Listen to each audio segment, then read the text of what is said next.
ॐ अखण्डानन्दसम्बोधो वन्दनाद् यस्य जायते गोविन्दं तमहं वन्दे चिदानन्दतनुं गुरुं शङ्करं शङ्कराचार्यं केशवं बादरायणं सूत्रभाष्यकृतौ वन्दे भगवन्तौ पुनः पुनः।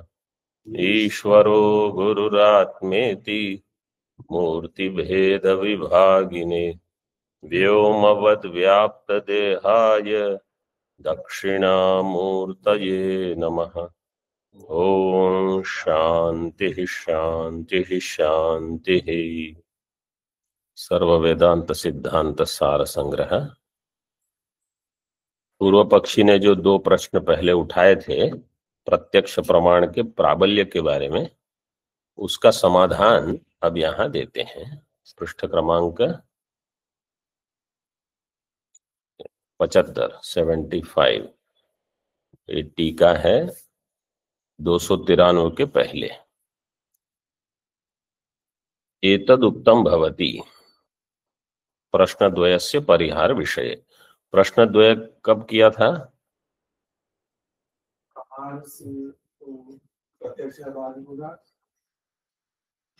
ब्रह्म ज्ञान उत्पन्न होगा कि नहीं, सबसे पहले ये प्रश्न किया था।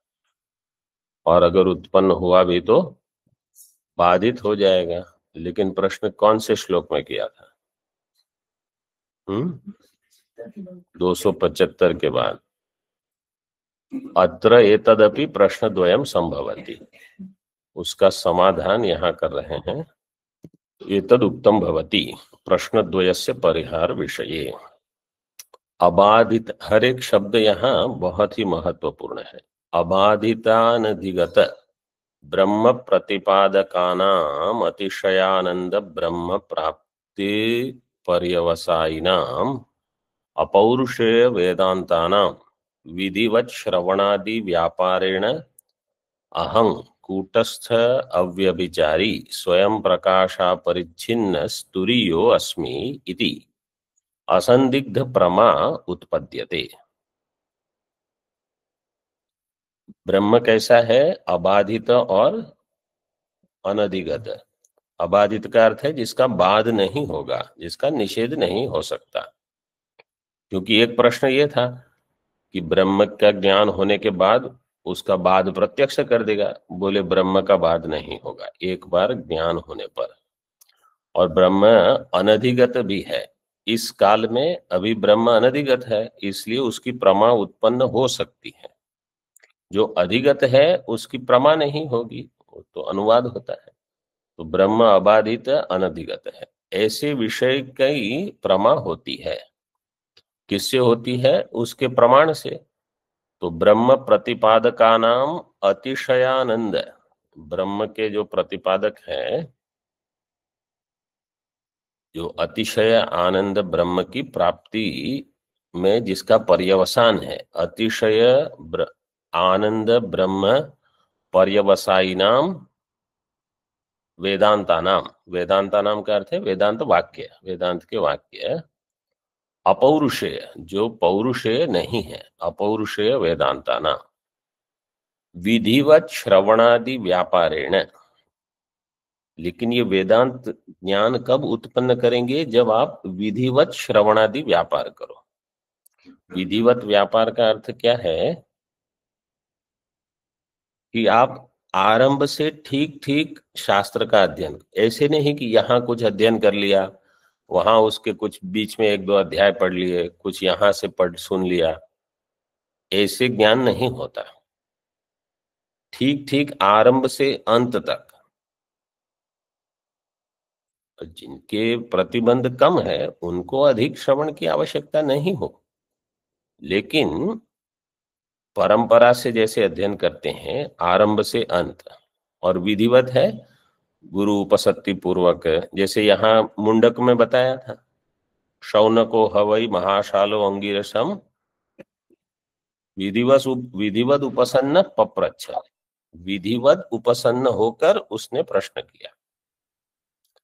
तो समित पानी लेकर गुरु के पास प्रह्व प्रश्रय सेवन ही, सेवा करके और विनम्र भाव से फिर प्रश्न करके इस प्रकार से अध्ययन, तो वो विधिवत में सब आ जाता है। विधिवत श्रवणादि व्यापारेण,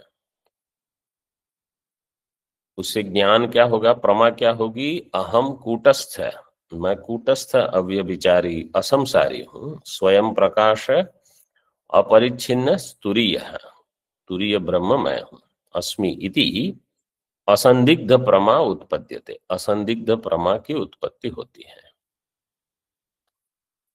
यस्मात् सा, तो पूर्व पक्ष मतलब शिष्य का अथवा पूर्व पक्षी का प्रश्न था कि ये प्रमा होगी कि नहीं, तो पहला उत्तर दे दिया होगी, और इसका बाद भी नहीं होगा। क्यों, यस्मात् सा प्रबल प्रमाणोत्पन्न उपजीव्य प्रत्यक्ष प्रमाणस्य दुर्बलत्वात्, ये जो प्रमा है वो प्रबल प्रमाण से उत्पन्न हुई है, और जो उपजीव्य प्रत्यक्ष है वो दुर्बल है। दुर्बल किस लिए, क्योंकि ब्रह्म ज्ञान का वो प्रत्यक्ष प्रमाण का विषय ब्रह्म नहीं है। प्रत्यक्ष प्रमाण कहाँ काम करेगा, शब्द स्पर्श रूप रस गंध में। शब्द श्रवण में प्रत्यक्ष का लाभ है, ब्रह्म ज्ञान में प्रत्यक्ष का लाभ नहीं है, ये भेद है। प्रत्यक्ष का काम केवल शब्द के श्रवण तक है, लेकिन ब्रह्म ज्ञान की उत्पत्ति शास्त्र से होती है। तो सा प्रमा प्रबल प्रमाणोत्पन्ना उपजीव्य प्रत्यक्ष प्रमाण से दुर्बलत्वात्, और प्रत्यक्ष प्रमाण जो उपजीव्य है, जिसको आश्रय लेकर शास्त्र चलेगा, वो इस विषय में दुर्बल है, ब्रह्म के बारे में उसको ज्ञान नहीं है प्रत्यक्ष प्रमाण को। तस्मात् प्रत्यक्ष प्रमा बाधेन विद्या उदेति, इसलिए प्रत्यक्ष प्रमा के बाद से विद्या का उदय हो जाएगा। प्रत्यक्ष प्रमा का अर्थ है मनुष्यो हम, कर्ता हम, ये जो प्रमा है उसका बाद करके अहम ब्रह्म है, ये प्रमा उत्पन्न हो जाएगी। मतलब इसमें शंका नहीं करनी, क्योंकि अगर इस शंका के साथ आप श्रवण करोगे तो श्रवण होगा ही नहीं। मतलब बुद्धि में हमेशा ये ही रहेगा कि ये तो होने वाला नहीं है, ये तो होगा नहीं, ऐसे। यदा उत्पन्ना तदा सा वेदांत जन्य विद्या प्रत्यक्षानुभवेन पुनर्न बाधिता भवे, और एक बार उत्पन्न हो गई, इसके पश्चात प्रत्यक्ष अनुभव से वेदांत जन्य ब्रह्म विद्या का बाध नहीं होगा। क्यों, वेदांत प्रमाण जन्य प्रमाया बाध अयोग्यत्वात्, क्योंकि जो वेदांत प्रमाण जन्य प्रमा है वो बाध के योग्य नहीं है। बाध के योग्य नहीं है मतलब ऐसे, इसको ठीक ठीक समझना, वेदांत प्रमा का बाध होता है कि नहीं होता है?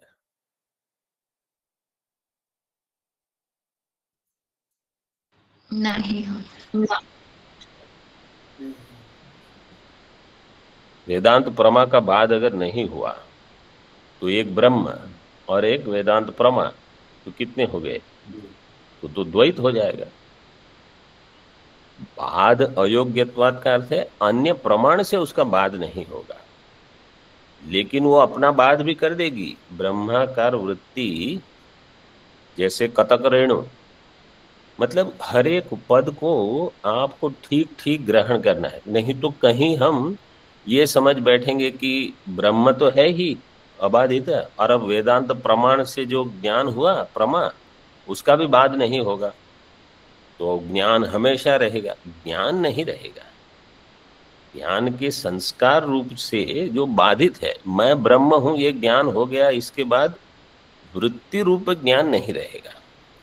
और प्रमा क्या है, प्रमा का बाध नहीं होना मतलब अन्य प्रमाण से उसका बाध नहीं होगा। वास्तव में तो अबाध्य केवल एक ही है, ब्रह्म, बाकी सबका बाध हो जाएगा, लेकिन अन्य प्रमाण उसको बाधित नहीं कर सकता। वो अपना स्वयं का बाध कर लेगी, जैसे कतक रेणु सब जल में जो भी अशुद्धियां रहती है उसको हटाकर स्वयं भी, हाँ, गलित हो जाती है। हाँ, जो बोल रहे थे एक बार लाए थे, है इनके बाद अब। ठीक है, वहां क्या नहीं है पूछो, सब है वहां। तो इस प्रकार से ब्रह्माकार वृत्ति जो है वो अपना बाध कर लेगी पूरे जगत का बाध होने से। मतलब वहां लिखा नहीं है ऐसे, लेकिन आप बुद्धि में इसको रखना, नहीं तो कुछ चिन्ह करके कुछ अपने आप को याद रख दिलाने के लिए कि ये ऐसा है। अपरोक्षात्मनः स्वयं सिद्धत्वात् पर निरपेक्ष सत्तारूपत्वात्। जो अपरोक्ष आत्मा है वो स्वयं सिद्ध है, पर से सत्ता की अपेक्षा नहीं करता, पर निरपेक्ष सत्ता रूप है वो। वेदांत वाक्योत्थम ज्ञानम प्रबलम निषेधुम अशक्यम इत्यर्थः। वेदांत वाक्य से जो ज्ञान उत्पन्न होगा वो अन्य प्रमाण से उसका निषेध नहीं होगा। अब ये एक उपदेश साहस्री का श्लोक उद्धृत किया है। पूर्व बुद्धिम बाधित्वा नोत्तरा जायते मतिः, ऋषिरेकः स्वयं सिद्धः फलत्वात् स न बाध्यते।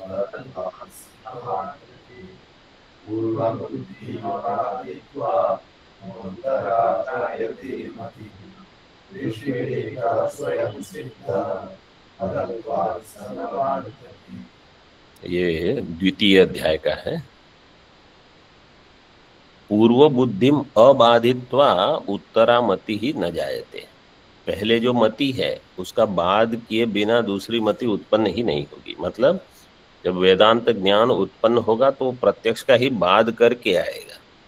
तो पहले ही प्रत्यक्ष बाधित हो चुका, अब वो बाधित प्रत्यक्ष ब्रह्म का निषेध, मतलब ब्रह्म ज्ञान का निषेध करने में समर्थ नहीं है।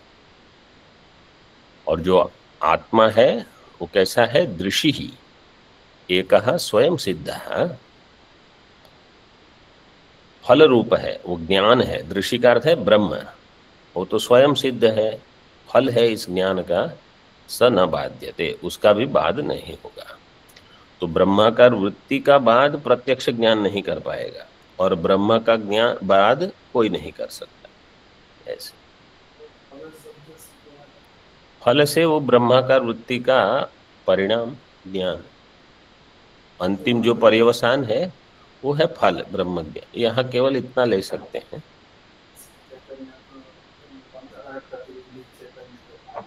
लेकिन यहाँ वो नहीं लेंगे, क्योंकि यहाँ वो घटेगा नहीं, वो स्वयं सिद्ध नहीं है। जो प्रतिबिंब चैतन्य हो परतः सिद्ध है। इति च तत्त्वमात्मस्थमज्ञात्वा मूढ़ः शास्त्रेषु पश्यति, गोपः कक्षगतं छागं यथा कूपेषु दुर्मतिः।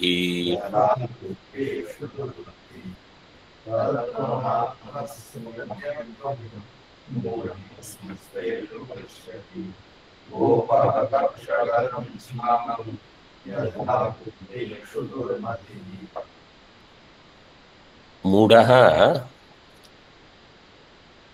आत्मस्थं तत्वम अज्ञात्वा शास्त्रेषु पश्यति। ये दार्ष्टान्त में भगवान भाष्यकार ने लिखा है, तो आप अभी समझ लो इसको। गोपः कक्षगतम छागम यथा कूपेषु दुर्मति, यथा दुर्मति ही कक्षगतम, दुर्मति ही गोपः कक्षगतम छागम कूपेषु पश्यति। अभी इसका अर्थ क्या है? शास्त्रेषु मूढ़ जो है वो, देखो शास्त्र क्या बताना चाहता है कि आप ब्रह्म, मतलब मैं ब्रह्म। तो पहले तो लोग अन्य अन्य शास्त्र में ही फंस जाते हैं, ये अध्ययन करेंगे, वो अध्ययन करेंगे, वो अध्ययन करेंगे, और सब अध्ययन करने के बाद जब वेदांत का भी अध्ययन करना है तो वेदांत को दर्पण बताते हैं। वेदांत क्या है? दर्पण है। दर्पण में जब आप अपना मुख देखते हो तो बुद्धि क्या होती है कि मैं वहां हूं, मैं यहां हूं।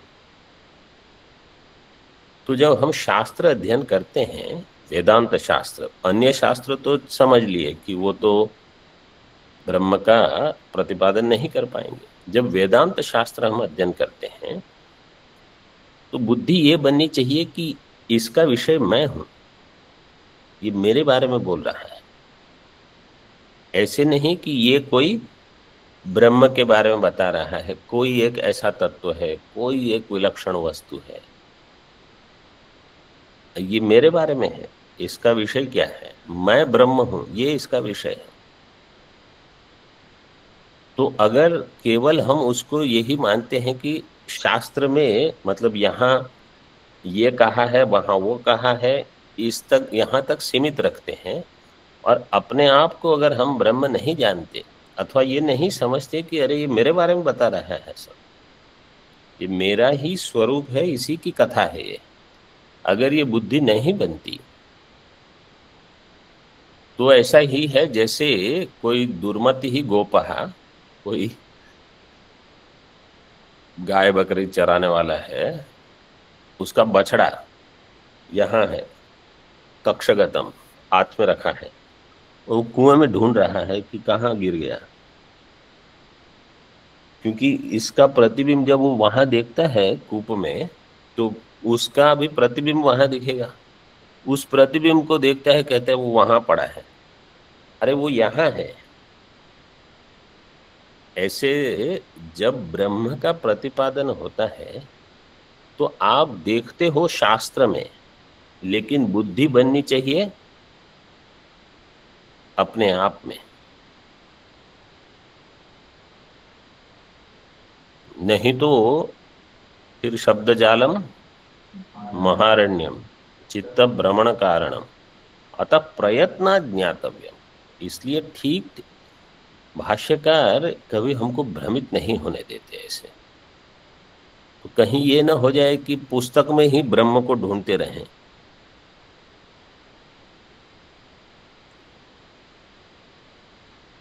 बाकी मतलब श्लोक बिल्कुल सरल है, लेकिन सिद्धांत इसको छोड़ना नहीं कभी। जैसे और जो थोड़े प्रौढ़ अधिकारी हैं, मतलब जो 5, 7, 10 साल से वेदांत का श्रवण करते हैं, उनको तो जैसे शास्त्र में आत्मा शब्द आया कि उनको तुरंत लगना चाहिए अच्छा ये मेरे बारे में अब विशेष आरंभ हो गया है। ऐसे नहीं कि कोई आत्मा है, कोई ब्रह्म है, कोई तुरीय है। तो कोई तुरीय क्या है? आप हो तुरीय। तो इसलिए जैसे मैं वहां भी बता रहा था कि परमात्मा को ब्रह्म का उपादान कारण इसलिए जानना है, जगत का उपादान का, ब्रह्म का नहीं, जगत का उपादान कारण इसलिए जानना है क्योंकि वो लक्षण फिर मुझे अपने में घटाना है कि वो मैं हूं। परमात्मा भले उपादान कारण हो, उससे आपको क्या होगा? टीका में देखिए, छागम, छागम का अर्थ है बकरी का बच्चा, छोटी बकरी को ही छागम। कक्षगतम का अर्थ है यहाँ कुक्षी। कुक्षी मतलब वैसे तो पेट को कहते हैं, जठर को कुक्षी कहते हैं, लेकिन यहाँ मतलब बगल में दबाया है ऐसे। टीका, मूढ़ो अज्ञानी स्वस्मिन आत्मस्थम। आत्मस्थम का अर्थ यहाँ अपने में, अंतःकरण में अथवा बुद्धि में स्थित जो आत्म तत्व है, आत्मस्थम तत्वम स्वरूपम अज्ञात्वा शास्त्रेषु पश्यति। इसका अर्थ ये नहीं है कि शास्त्र का ही निषेध कर देते हैं तो दिखेगा ही नहीं। बिना दर्पण के तो आपको अपना रूप दिखेगा नहीं। रामायण मानस में गोस्वामी जी कहते हैं, राम रूप देखहि किमि दीना, मुकुर मलिन अरु नयन बिहीना। याद है? राम रूप देखहि किमि दी, जिनको राम का अर्थ है ब्रह्म, ब्रह्म का दर्शन कौन कर पाएगा? जो दीन है बेचारे, वो ऐसे कहते हैं, उनको कहाँ होगा? क्यों? उनमें दो आपत्तियां हैं। मुकुर मलिन, उनका जो दर्पण है वो मलिन है, और इनके नयन है नहीं।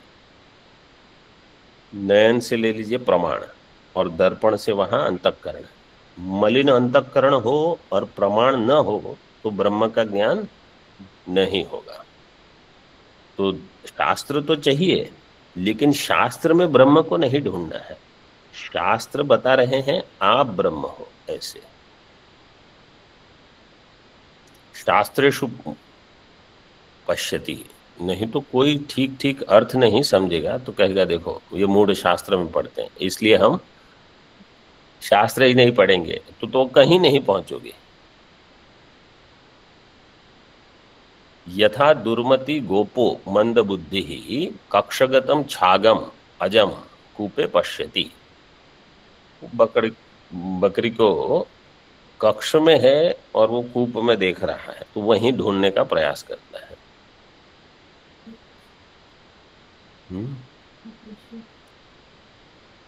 कूपे, हाँ, कूपे कूपेशु, कूपेशु कर दीजिए वहां। कूपे एक वचन है, कूपेशु बहुवचन श्लोक में है। कूपेशु पश्यति।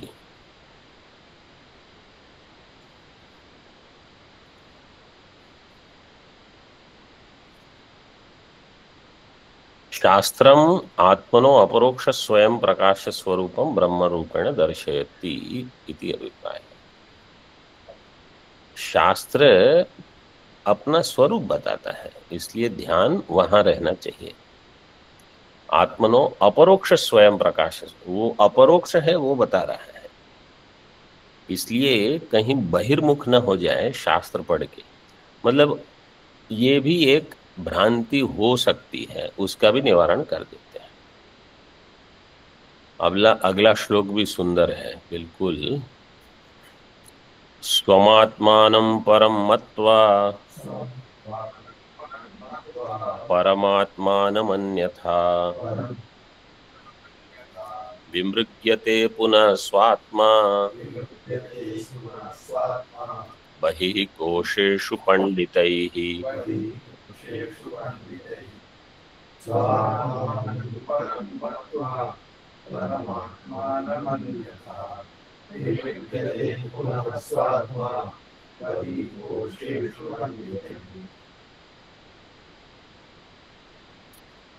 ये भागवत जी में एक श्लोक है, उसी का यहाँ और श्लोक नीचे उद्धृत किया है टीका में, उसी का ये लगभग सार है। शब्द भी बहुत समान है। स्वम आत्मानम परम मत्वा, देखो अर्थ देखिए पहले, टीका बाद में पढ़िए ना। स्वम आत्मानम परम मत्वा, अपने आप को मैं अन्य जानता हूं। अन्य मतलब आत्मा से भिन्न, मैं आत्मा नहीं हूं। पहले ये गलती होती है एक। फिर परमात्मा, परमात्मा कोई और है, क्योंकि ब्रह्म शास्त्र कहेगा आप आत्मा हो, आप ही परमात्मा। मैं अपने आप को अन्य मतलब देह मानता हूं, फिर परमात्मा को ढूंढने का प्रयास करता हूं, भगवान कहाँ मिलेंगे। विमृग्यते, अन्यथा विमृग्यते। फिर पुनः पंडितैः स्वात्मा बहिः कोशेषु विमृग्यते, और इन पंडितों के द्वारा, मतलब ये अज्ञानी है, पंडित केवल उपहास के लिए है शब्द। पंचकोश में वो ढूंढ रहा है, कौन ढूंढ रहा है? आत्मा ढूंढ रहा है। किसको ढूंढ रहा है? आत्मा को। लेकिन कैसे मानकर? अन्य मानकर। तो बुद्धि में कहीं ऐसा भेद हो जाता है कि मैं अलग हूं और मैं किसी को ढूंढ रहा हूं। तो ढूंढना नहीं है, आपको जानना है कि आप ब्रह्म हो। मतलब ज्ञान का फल ये होता है। जैसे इस मैं समझो कोठारी जी के पास जाके कहूं कि मुझे एक स्वामी को मिलना है, वो 16 नंबर में रहते हैं। बोले हाँ इधर जाओ, ये कमरा है, जाओ वहां। और मैं यहाँ आके ढूंढता रहूं तो क्या मिलेगा मुझे? फिर मैं कहूंगा कि वहां तो कोई नहीं है। तो कैसे मिलेगा? जो ढूंढ रहा है उसी में आपको जानना है। वो उस बहिर्मुख हो गए तो कुछ नहीं मिलेगा। तो ऐसा है ये। हम जब अपने आप को ब्रह्म से अन्य मानकर पूरी प्रक्रिया से जाते हैं, तो पूरी प्रक्रिया में यही बुद्धिमान कोई किसी ब्रह्म को हम ढूंढेंगे। कल मैं जो बता रहा था वो विवेक चूड़ामणि का श्लोक, पता नहीं किसी ने देखा कि नहीं, तो मुझे तो देखना ही था। देहेन्द्रियादा वसति भ्रमोदिताम विद्वान हमतां न जहाति यावत तावन्न तस्यास्ति विमुक्ति वार्ता व्यस्त्वेष वेदांत नयांत दर्शी। 164 164 विवेक चूड़ामणि में वहां कहा कि देहेंद्रिया में अगर अहंता है हमारी, किसी का भी, किसी विद्वान की, जब तक वो छोड़ नहीं देते, वो भ्रम से उदित है, तब तक उनकी कोई मुक्ति की वार्ता भी नहीं है। तावन्न तस्यास्ति विमुक्ति वार्ता भी, मतलब आप बात भी मत करो। लेकिन बोले मैं तो वेदांत नयांत दर्शी हूं, मतलब वेदांत सिद्धांत का हम प्रतिपादन करते हैं लोगों को। तो बोले हो रहे, उससे कुछ नहीं होगा आपको। अगर आपकी देह इंद्रिय में अहम बुद्धि है तो आप वेदांत पढ़ाने वाले हो तो भी आपकी मुक्ति नहीं होगी। ये बल केवल उन्हीं के शब्दों में रहता है। वो सीधे बोल देंगे कि क्या है। इसलिए वो कहते हैं मूढ़ मते सन्यासियों को भज गोविंदम में बहुत डांट मिली है। अच्छा, विमृग्यते में धातु क्या है?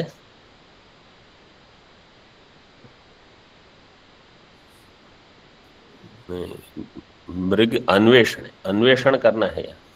मतलब आत्मा का हम अन्वेषण करते हैं, उनको ढूंढते हैं।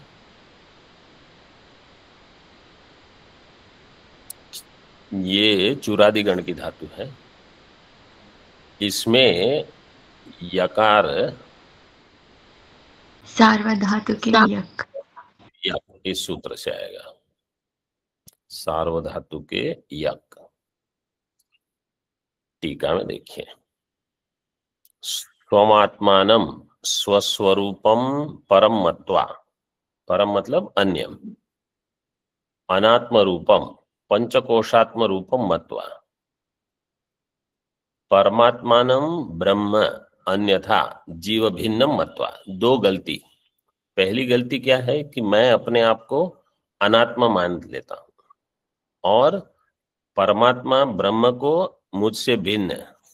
तो समझो मैं अपने आप को या तो देह है अथवा बुद्धि, ऐसे कुछ अन्नमय प्राणमय मनोमय कहीं ना कहीं मान के अब हम ब्रह्म को ढूंढने का आरंभ प्रयास। ब्रह्म अन्यथा जीव भिन्नम मत्वा पुनः पंडितैहि पंडितम मन्यमाने ही। पंडितम में अनुस्वार छूट गया है, पंडितम मन्यमाने ही। पंडितम मन्यमान में क्या सूत्र है?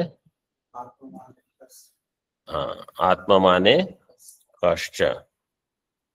पंडितम मान्य मतलब अपने आप को पंडित मानते, अरे हम बहुत साधन करते हैं, हम ब्रह्म को ढूंढने का प्रयास कर रहे हैं। स्वात्मा कोशेषु पंचकोशेषु बहिः अन्यत्र विमृग्यते अज्ञानवशात्। अज्ञानवशात् आत्मा को हम कहीं और ढूंढते हैं। कोशेषु बहिः, पंचकोश से बाहर कहीं ढूंढते हैं, वो तो नहीं होगा। सर्वो हि अज्ञो अत्यंत प्रसिद्धम साक्षाद अपरोक्षम आत्मानं तिरस्कृत्य अनात्मानं आत्मत्वेन परिगृह्णाति।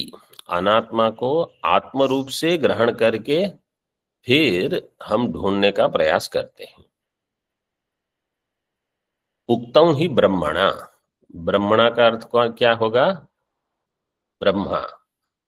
ये ब्रह्मा जी स्तुति करते हैं भागवत जी में। जब वो गौ वगैरह लेके चले जाते हैं ब्रह्मा जी, भगवान कृष्ण की एक लीला है, तो उनको भी बोध कराना है कि आप अपने आप को भले जगत के कर्ता मानते हो, मेरे बिना आपकी भी सिद्धि नहीं है। तो उन्होंने जो बाल गोपाल सब गौ सब लेके गए थे, उन्होंने सब की रचना कर दी। फिर से भगवान ने जैसे व्यवहार चल रहा था वैसे ही चलता रहा। 1 साल तक वो सब बच्चे घर जाते थे, बछड़े गांव सब चलता रहा। फिर ब्रह्मा जी ने सोचा एक दिन कि क्या मेरे भी मतलब कहाँ वहां परिस्थिति क्या है? बोले सब वैसे ही चल रहा है। उनको आश्चर्य हुआ। मतलब ये मैं बता रहा था, जैसे कभी हमको ये भ्रांति ना हो जाए कि हम नहीं होंगे तो क्या होगा। अरे हाँ, कल ही परसों बताया पाठ में। तो आप बिल्कुल निश्चिंत रहो, आपके बिना पूरा ब्रह्मांड वो चला लेंगे अकेले, वो ही सब बन के बैठ जाएंगे। तो फिर ब्रह्मा जी स्तुति करते हैं। उस स्तुति में ये श्लोक आता है, त्वमात्मानं परं मत्वा परमात्मानमेव च आत्मा पुनर्बहिर्मृग्य अहोज्ञ जनता ज्ञता।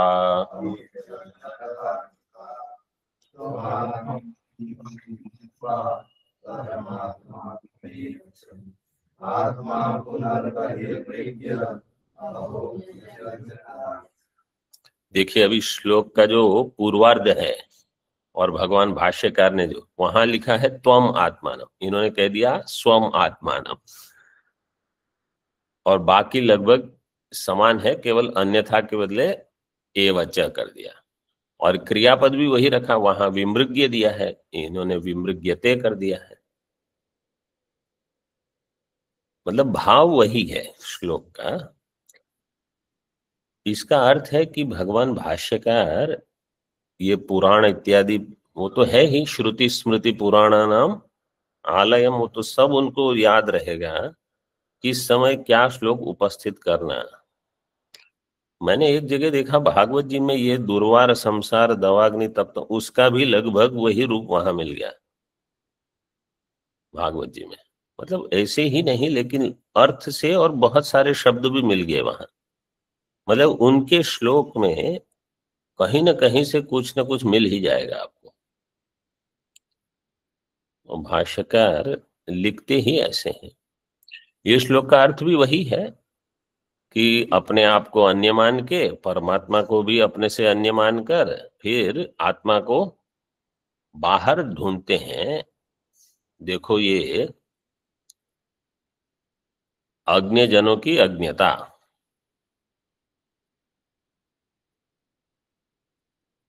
आगे अब अध्यारोप के बारे में आरंभ करते हैं। हाँ, पंडित आगे एक पंक्ति और है, पंडित शब्दों अत्र परोक्ष ज्ञानी नाम तार्किकाणाम उपहासार्थम इति। श्लोक में जो दिया है पंडित ही, यहाँ पंडित शब्द परोक्ष ज्ञानी अथवा तार्किकों का उपहास करने के लिए कि ये अपने आप को केवल पंडित मानते हैं, वास्तव में कुछ नहीं है इनका। विस्मृत्य वस्तुनस्तत्व मध्यारोप्य च वस्तुनि अवस्तुतांच तद्धर्मान् मुधा शोचति नान्यथा।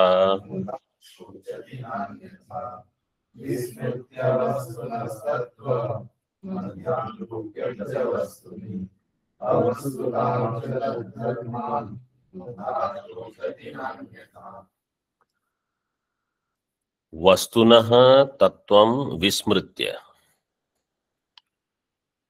अवस्तुतां च वस्तुनि अध्यारोप्य अवस्तुतां च तद्धर्मान् च वस्तुनि अध्यारोप्य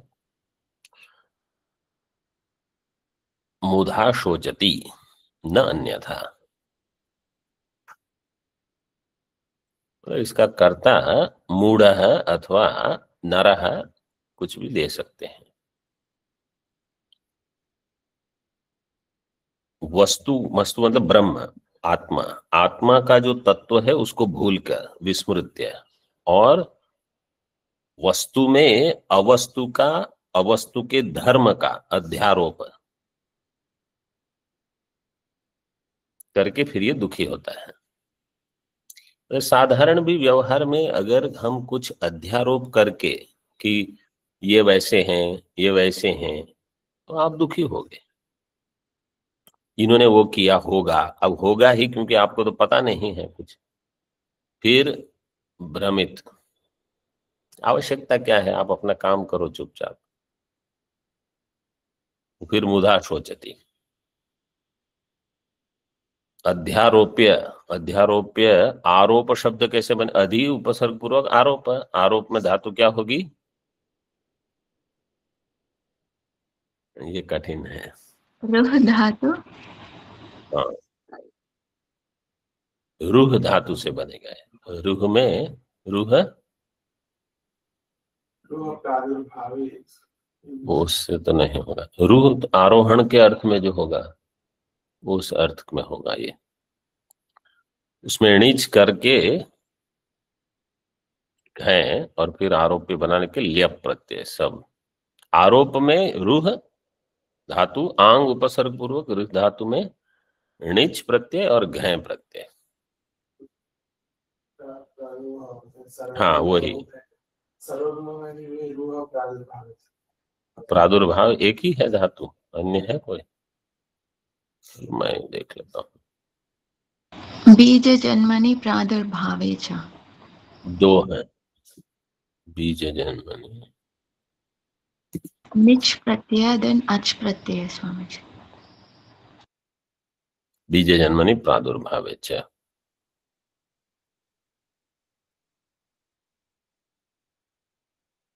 जैसे रोहती, उसके धातु अच प्रत्यय है कि घाय प्रत्यय है, घय है, घय घाय प्रत्यय।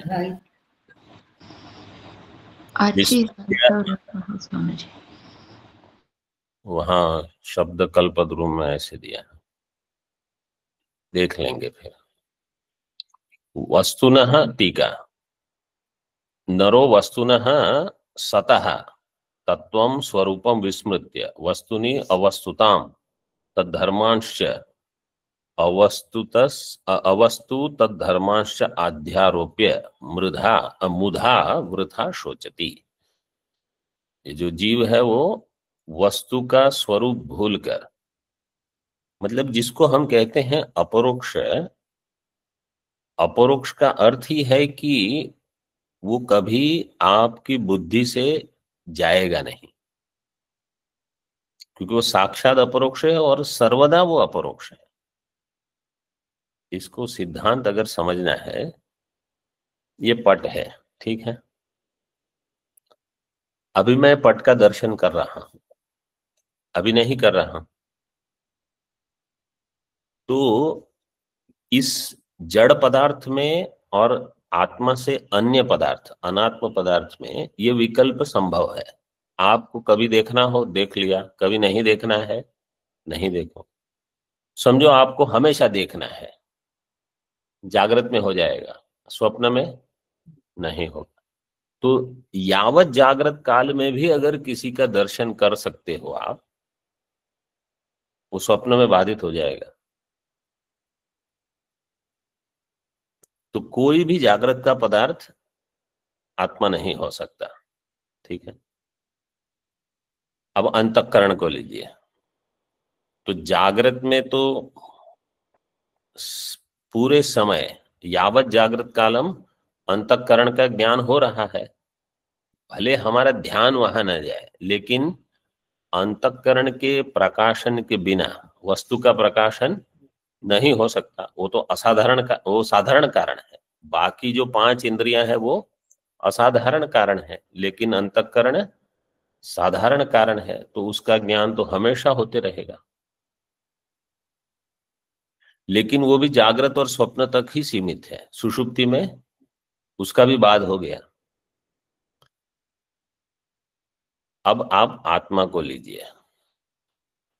तो जागृत, स्वप्न, सुषुप्ति, तीनों अवस्थाओं में जिसका बाद नहीं होगा। और वहां आपको विकल्प नहीं है कि मैं आत्मा को जानूं कि न जानूं। क्यों विकल्प नहीं है? स्वयं प्रकाश। क्योंकि आत्मा चैतन्य रूप है। देखो ये जड़ है, जड़ में आपके पास विकल्प रहेगा कि मैं इसको जानूं कि नहीं जानूं। अंतःकरण भी जड़ है, वहां भी विकल्प रहेगा। जो चैतन्य है वहां आपको विकल्प ही नहीं है, उसका ज्ञान तो होगा ही। यही तो बताया है श्रुति में, तमेव भांतम अनुभात। पहले इसका ज्ञान हो, फिर दुनिया दिखेगी आपको। दुनिया में आप चाहे मन को ले लो, घटपट किसी को ले लो, बिना आत्मा के भान के जगत का भान नहीं होगा। तो आत्मा का भान सर्वदा होता है, उसको भी हम छोड़ सकते हैं। देखो कितने महान साधक हो सकते हैं हम। आत्मा को कैसे आप छोड़, उसको यही दिया ना, वस्तुनः सतः तत्वम स्वरूपम विस्मृत्य, उसी को हमने छोड़ दिया और फिर यहां वहां ढूंढते रहो। वैसे ही है जैसे वो कंठ चामी कर, गले में ही माला है और आप ढूंढते हो। ढूंढते हैं हम, बहुत होता है ऐसे, फिर हंस लेते हैं। एक दिन सुबह सुबह में दरवाजा बंद करना था, इस हाथ में ताला रखा और यहाँ ये सब बंद करके अब मैं ताला ढूंढ रहा हूँ कि कहाँ रख दिया, अंदर है क्या है, और आरती में जाने का समय है, भागना है। फिर देखा रही तो यहीं पर है। ऐसा है, बहुत ऐसा हो सकता है और होता ही है। आत्मा के विषय में भी जो साक्षात अपरोक्ष है, स्वयं प्रकाश है, उसको विस्मृत्य अन्य वस्तु का उसमें आरोप करके फिर शोक होता है। अन्यथा अध्यारोपम विना न शोचती, अन्यथा शोक नहीं होगा। अब अध्यास का, अध्यारोप का लक्षण कर दिया। वस्तुनि अवस्त्वारोपो अध्यारोपो अध्यास। वस्तु में अवस्तु का आरोप, यह है अध्यारोप अथवा अध्यास। अतस्मिन् सद्बुद्धि इत्यर्थः, ये अध्यास का लक्षण बता दिया। अब आत्मानात्म विवेक का आरंभ करते हैं। आत्मानात्म विवेकन्ते वक्ष्यामि शृणु सादरम्, यस्य श्रवणमात्रेण मुच्यते नात्मबन्धनात्।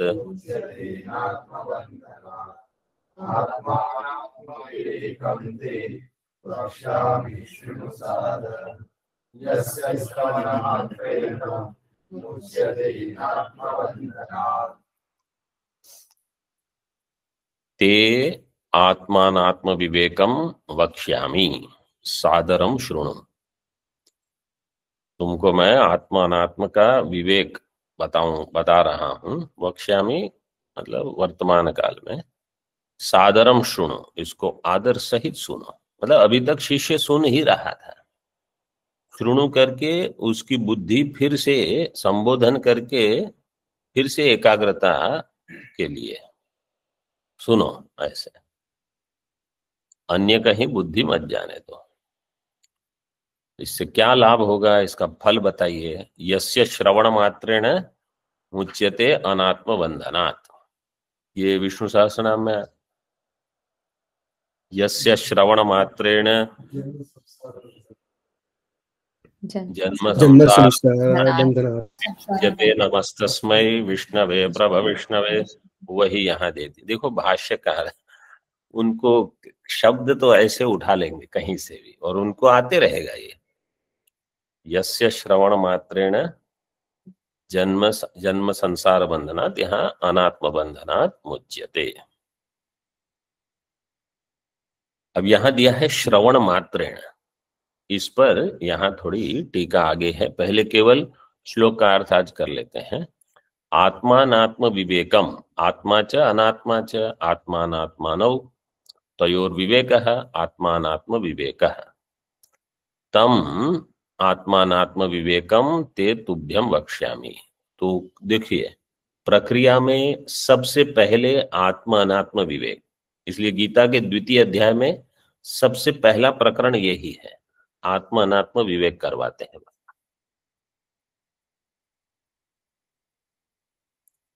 पहले आत्मा क्या है अनात्मा है ये भेद जान लो, फिर जान लो कि अनात्मा मिथ्या भी है, आत्मा से विलक्षण जो है वो मिथ्या है। ऐसे ते तुभ्यम वक्ष्यामि। सादरम, सादरम का अर्थ है महत्व बुद्धिया श्रवण, इसमें महत्व बुद्धि रख के श्रवण करो।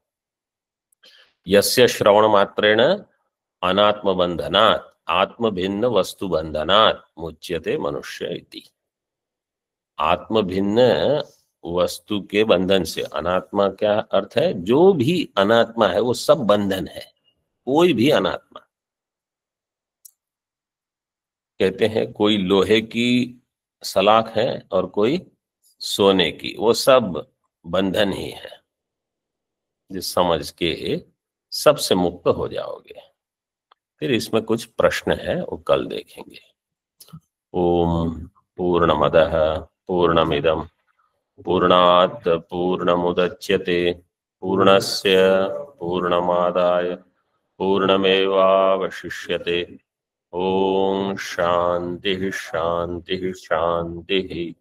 शंकरं शंकराचार्यं केशवं वादरायणं सूत्रभाष्यकृतौ वन्दे भगवन्तौ पुनः पुनः। ईश्वरो गुरुरात्मेति मूर्तिभेदविभागिने व्योमवद्व्याप्तदेहाय दक्षिणामूर्तये नमः। ओम शांति शांति शांति।